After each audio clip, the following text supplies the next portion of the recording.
Hi friends, welcome to சிவியா times. இன்னைக்கு நம்ம வீடியோவில் நம்ம கருப்பு மாட்டுக்கு மடி வீக்கம் மற்றும் ஜீரண கோளாறு ஒரே டைம்ல இந்த பிரச்சனை வந்துருச்சு நண்பர்களே. மாடு பயங்கர கஷ்டப்பட்டுடுச்சு. அதுக்கு நாங்கள் என்ன விதமான மருத்துவம் பண்ணணுங்கிறத பற்றி தான் இந்த வீடியோவில் நம்ம பார்க்க போகிறோம். நீங்கள் நம்ம சேனலை ஃபர்ஸ்ட் டைம் பார்க்குறவங்களா இருந்தால் சப்ஸ்கிரைப் பண்ணிக்கோங்க. அப்படியே பக்கத்தில் இருக்க பெல் பட்டனை ப்ரெஸ் பண்ணிட்டு அதில் ஆல்கிற ஆப்ஷனையும் செலக்ட் பண்ணிக்கோங்க. இப்போ வாங்க வீடியோக்குள்ளே போகலாம்.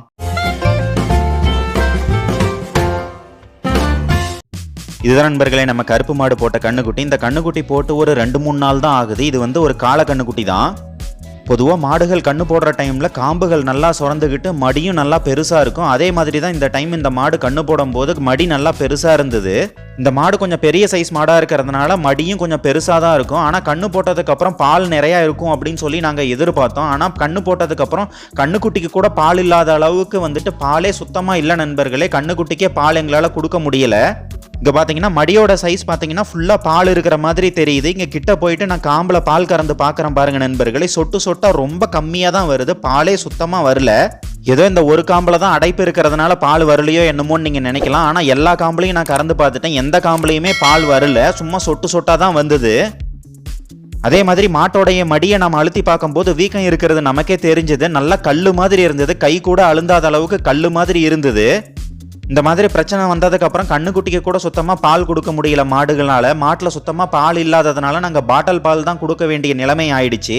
அதனால் நாங்கள் டாக்டரை வரவழைச்சு இதுக்கான ட்ரீட்மெண்ட்டும் பார்த்தாச்சு. டாக்டரும் வந்து பார்த்துட்டு ஊசி போட்டுட்டு இதுக்கான சில பவுடரும் கொடுத்துட்டு போயிருந்தாரு. இது கொடுங்க, மாட்டுக்கு நல்லா பால் சுரக்கும், மடி வீக்கமும் குறைஞ்சிடும் அப்படின்னு சொல்லிட்டு ஒரு பவுடரை ப்ரிஸ்கிரைப் பண்ணி கொடுத்துட்டு போயிருந்தாங்க. அந்த பவுடரும் நாங்கள் கடையிலேருந்து மெடிக்கல் ஷாப்லேருந்து வாங்கிட்டு வந்தாச்சு. இந்த பவுடரை மாடு குடிக்கிற தண்ணியில் வந்து நீங்கள் கலந்து விட்டுருங்க, மாடு நல்லா குடிக்கும் அப்படிங்கிற மாதிரி சொன்னாங்க. அதே மாதிரி இப்போ பார்த்தீங்கன்னா அப்பா வந்து இந்த பவுடரை பிரித்து மாட்டோடைய தாலியில் கொட்டி நல்லா கலக்கி விடுறாங்க. இந்த மாதிரி மடிவீக்க நோய்க்கு வந்துட்டு இயற்கை முறையில் என்ன விதமான மருத்துவம் பண்ணலாங்கிறத பற்றி நீங்கள் கமெண்ட்டில் சொல்லுங்கள் நண்பர்களே. எனக்கு இதுக்கான தீர்வு என்னங்கிறத பற்றி இயற்கை முறையில் எனக்கு தெரியல. அதனால தான் நாங்கள் டாக்டரை வரவழைச்சு இதுக்கான ட்ரீட்மெண்ட்டை நாங்கள் பார்க்க வேண்டியதாக போச்சு.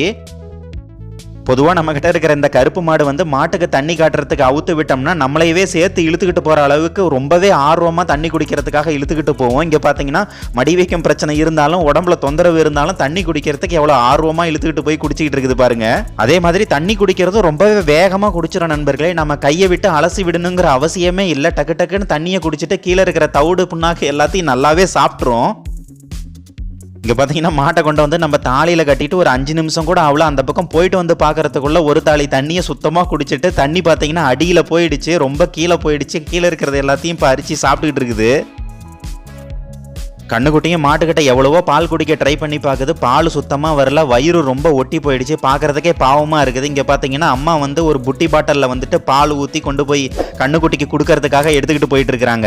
இந்த பால் பாட்டில் வந்து ஆட்டுக்குட்டிக்கு பால் கொடுக்கறதுக்காக நாங்கள் வாங்கிட்டு வந்து வச்சிருந்த பாட்டில். இந்த பாட்டில் வந்து தேவைப்படும்னு சொல்லிட்டு மேலே எடுத்து ஒரு ஓரமாக வச்சிருந்தோம். இப்போ பார்த்தீங்கன்னா நமக்கு கண்ணுக்குட்டிக்கு பால் கொடுக்கறதுக்கு உதவுது. இந்த கண்ணுக்குட்டி பிறந்ததுலேருந்து அம்மா பாட்டில் பால் தான் கொடுத்துக்கிட்டு இருக்காங்க. அதனால பாட்டில் எடுத்துக்கிட்டு வந்த உடனே நமக்கு பால் கொடுக்குறாங்கன்னு சொல்லிட்டு படுத்திருந்த கண்ணுக்குட்டி எந்திரிச்சு ஆர்வமா பாட்டில்ல பால் குடிக்கிறத பாருங்க.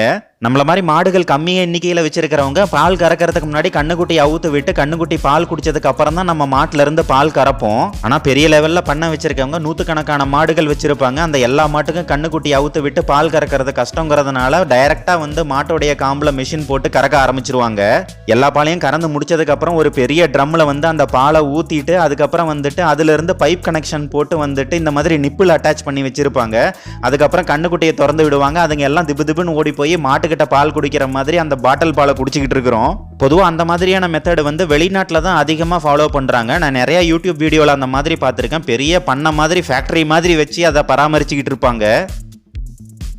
ஏற்கனவே ஒரு பாட்டில் பாலை ஃபுல்லாக குடிச்சிருச்சு. இப்போ பார்த்தீங்கன்னா மீதி இருந்த ஒரு பாட்டில் பாலையும் ஊற்றி அம்மா கொடுக்க ஆரம்பிச்சிட்டாங்க. நல்லாவே குடிக்க ஆரம்பிச்சுது. பயங்கர பசியாக இருக்கும் போல இருக்குது. கண்ணுக்குட்டி வேக வேகமாக குடிக்குது பாருங்க.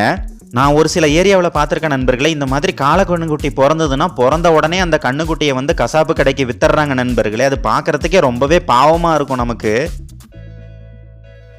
ஒரு வழியாக 2 பாட்டில் பாலையும் நம்ம கண்ணுக்குட்டி நல்லா முட்டிவிட்டு இங்கே பார்த்தீங்கன்னா வாழை ஆட்டிக்கிட்டு எவ்வளோ ஆசையாக வாழை ஆட்டுது பாருங்க. பால் குடிச்சு முடிச்சதுக்கப்புறம் பால் தீர்ந்து போச்சு. அம்மா அதை எடுத்துகிட்டு போயிட்டு இருக்காங்க. இருந்தாலும் எனக்கு பால் வேணும் அப்படின்னு சொல்லிட்டு எங்கள் அம்மா போகிற பின்னாடியே பார்த்தீங்கன்னா இதுவும் கண்ணுக்குட்டியும் ஓட ஆரம்பிச்சிருச்சு. இந்த மாதிரி பாட்டில் பால் குடிக்கிற கண்ணுக்குட்டிகளோ ஆடுகளோ வந்துட்டு அதோடைய தாய்கிட்ட அதிக நேரம் இருக்காது. நம்ம பாட்டில் பால் கொடுக்கறதுனால நம்ம பின்னாடியே தான் சுற்றி சுற்றி வந்துக்கிட்டு இருக்கோம். கண்ணுக்குட்டி எங்கேயோ நம்ம விட்டுட்டு போகுது அப்படின்னு சொல்லிட்டு மாடு பார்த்தீங்கன்னா எவ்வளோ வெறிக்க பார்த்துக்கிட்டு இருக்குது பாருங்க நண்பர்களே. அதுவும் போக ஒரு விதமான சவுண்டு கொடுக்கும். அதே மாதிரி சவுண்டு கொடுத்துக்கிட்டு கண்ணுக்குட்டியவே பார்த்துக்கிட்டு இருந்தது. இப்போ ராத்திரி ஆயிடுச்சு. மாட்டுக்கு உடம்பு சரியில்லைங்கிறதுனால மாட்டையும் கண்ணுக்குட்டியும் கொண்டு வந்து நம்மளுடைய ஷெட்டுக்குள்ளே கட்டியாச்சு. ஷெட்டுக்குள்ளே கட்டிட்டு பொதுவாக மாடுகளுக்கு எப்போ உடம்பு சரியில்லைனாலும் நாங்கள் இந்த மாதிரி மாடுகளுக்கு புகை போடுறது வழக்கம், அதாவது சாம்பிராணி புகை போடுறது வழக்கம். அதுதான் இப்போ அப்பா பண்ணிக்கிட்டு இருக்காங்க. இதே மாதிரி நீங்கள் மாடுகள் வளர்க்கும் போது உங்களுடைய மாடுகளுக்கும் உடம்பு சரியில்லைன்னா இந்த மாதிரி சாம்பிராணி புகை போடுறது வழக்கமா என்னங்கிறத பற்றி நீங்கள் கமெண்ட்டில் சொல்லுங்கள் நண்பர்களே. முதல்ல இந்த மாட்டுக்கு பார்த்தோம்னா மடி வீக்க பிரச்சனை தான் வந்தது. மடி வீங்கிக்கிட்டு பால் சுத்தமாக வராமல் கண்ணுக்குட்டிக்கே பால் இல்லை அப்படிங்கிற ஒரு பிரச்சனை தான் நாங்கள் பார்த்துக்கிட்டு இருந்தோம். அதுக்கப்புறம் பார்த்தீங்கன்னா அடுத்த 2வது நாள்லேருந்து மாடு சரியாக தீனியே திங்கல. வயிற்றுலையும் ஏதோ கோளாறு ஆயிடுச்சு போல இருக்குது, ஜீரண கோளாறு மாதிரி ஆயிருக்கும் போல இருக்குது. மாடு தீனியே எடுக்கலை. அதுவும் போக அசப்பு போடாமல் அப்படியே நின்றுக்கிட்டு இருந்தது மாடு. பொதுவாக கால்நடைகளை பொறுத்த வரைக்கும் நல்லா சாப்பிட்டுக்கிட்டு நல்லா அசப்பு போட்டுக்கிட்டு இருந்தால் தான் உடல்நிலை நல்லா ஆரோக்கியமாக இருக்குதுன்னு அர்த்தம். உடம்பு சரியில்லைனாவே மாடுகள் அசப்பு போடவே போடாது, தீனியும் எடுக்காது, அப்படியே சும்மா தான் நிற்கும். அதே மாதிரி மாடு சரியானபடி சாணமும் போடல. சாணம் அப்படி போட்டாலும் இந்த மாதிரி தண்ணியாக தான் போக ஆரம்பிச்சுது. ரொம்பவே பேட் ஸ்மெல், ரொம்ப கெட்ட வாடை தான் அடிச்சுது அந்த சாணம். உடம்பு சரியில்லாத மாட்டுக்கு சாம்பிராணி புகை போட்டாச்சு. அதே மாதிரி வெளியே இருக்கிற எல்லா மாடுகளுக்கும் போட்டுடலாம் அப்படின்னு சொல்லிட்டு அப்பா ஒவ்வொரு மாட்டுக்கும் கொண்டு போய் சாம்பிராணி புகை போட்டுக்கிட்டு இருக்கிறாங்க.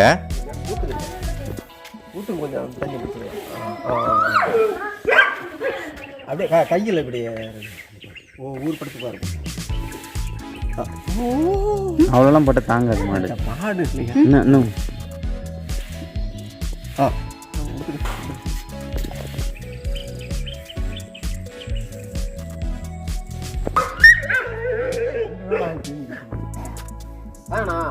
சாணி போடக்குள்ளே வயிறு கெட்டு போயிடுச்சு. பொதுவாக இந்த மாதிரி மாடு சாணம் போடும்போது ரொம்பவே கெட்ட வாடை அடிச்சதுனாலே வயிறு கெட்டு போச்சுன்னு தான் அர்த்தம். அதே மாதிரி வந்துட்டு இந்த மாதிரி வயிறு கெட்டு போன பிரச்சனை வந்துச்சுன்னா நாங்கள் மாதிரி கிராமப்புறங்களில் கை வைத்திய முறையில் என்ன பண்ணுவோன்னு பார்த்தோம்னா, சோடா உப்பு இருக்குதுல்ல நண்பர்களே, இட்லிக்கு போடுற சோடா உப்பு, அது தண்ணியில் கொஞ்சம் கலக்கி அது மாடு வாயில் ஊற்றி விடுவோம். அப்படி போட்டோம்னா கூட சில மாடுகளுக்கு இந்த பிரச்சனை சரியாகும்னு சொன்னாங்க. அதே மாதிரி தான் இப்போ நாங்கள் வந்து சோடா உப்பு கலக்கி வந்து மாட்டோடைய வாயில் அந்த தண்ணியை ஊற்றிக்கிட்டு இருக்கிறோம். இந்த சோடா உப்பு ரொம்பவே அதிகமாக போட்டக்கூடாது நண்பர்களே, அது வந்து மாட்டோடைய வயிற்றுக்கு ரொம்பவே பிரச்சனையை கொடுத்துரும். ஒரு அளவாக தான் போட்டு தண்ணியை கலக்கி அதோடைய வாயில் நல்லா ஊற்றி விடணும். அதுக்கப்புறம் இந்த அஜீரண கோளாறு குறைஞ்சி மாடு வந்து சீராகும். இது போலவே நமக்கு வந்துட்டு ஓம வாட்டரும் வந்துட்டு நம்ம மாட்டுக்கு வாயில் ஊற்றி விடலாம். அதுவும் ஒரு நல்ல பலன் கொடுக்கும்னு சொல்கிறாங்க. இதே மாதிரி எங்களுக்கு தெரிஞ்ச எல்லா கை வைத்திய முறையும் நம்ம மாடுகளுக்கு பண்ணி பார்த்தாச்சு நண்பர்களே. ஆனால் அந்த பிரச்சனை குறையவே இல்லை, அதே மாதிரி தான் இருந்தது. அதனால் சரி லேட் பண்ண வேணாம், டாக்டரை வரவழைச்சிடலான்னு சொல்லிட்டு இப்போ டாக்டரை வரவழைச்சி மாட்டுக்கு வந்துட்டு ஒரு டானிக் மாதிரி ஒன்று அதோடைய வாயில் வந்து விட்டுக்கிட்டு இருக்காங்க. அதாவது பேஸ்ட் மாதிரி இருந்தது, இதை அழுத்தி விட்டாங்க அதோடைய வாயில். இங்கே பார்த்தீங்கன்னா டாக்டர் இப்போ மாட்டுக்கு கொடுத்த மருந்து இதுதான், கீட்டோனில் ஜெல்லுன்னு சொல்லிட்டு அதோடைய பேர் போட்டிருந்தது. இது வந்துட்டு ஒரு பேஸ்ட் மாதிரி தான் இருந்தது.